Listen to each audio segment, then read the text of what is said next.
સુરતમાં ઉત્તરાયણ પર્વની ઉજવણીના પાલનપુર પાટિયા વિસ્તારમાં ડીપીમાંથી પતંગ કાઢતા 13 વર્ષના કિશોરની કરંટ લાગતા મોત નીપજ્યું હતું। સુરતમાં ઉત્તરાયણ પર્વને અનેક લોકોએ પોતાના પ્રિયજનને ગુમાવવાનો વારો આવ્યો છે।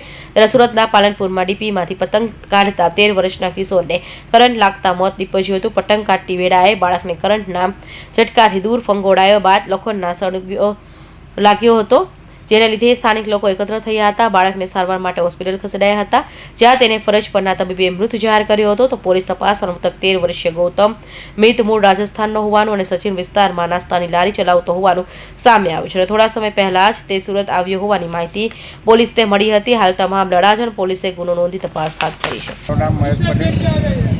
અત્યારે પાલનપુર નવસાજન સ્કૂલ પાસે સુરત મહાનગરપાલિકાની બની રહેલી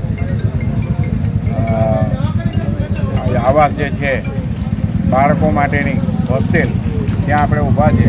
ગઈકાલે જે કામદાર કોન્ટ્રાક્ટરનો માણસોનો છોકરો આ ટ્રાન્સફોર્મરમાં કરંટ લાગવાના કારણે એનું મૃત્યુ થયું છે। હવે અહીંયાના સ્થાનિક લોકોની એવી રજૂઆત છે કે આ જે ટ્રાન્સફોર્મર એને જ્યાં સુધી સેફટી આપવામાં નહીં આવે ત્યાં સુધી અમે આમાં લડત લડીશું। અને સ્થાનિક રહેવાસીઓ અરજી પણ આપી છે જીઈબીને, અને જીઈબીના સાથે મારી વાત પણ થઈ છે, અને સ્થળ પર આવીને આનો કોઈ પણ યોગ્ય નિકાલ લાવવાની ખાતરી પણ આપી છે। તેમ છતાં સ્થાનિક નાગરિકોને સંતોષ થાય અને બીજી વાર આવો અકસ્માત નહીં થાય। 12 વર્ષના છોકરાએ કાલે આ ડીપીના કારણે જીવ ગુમાવ્યો।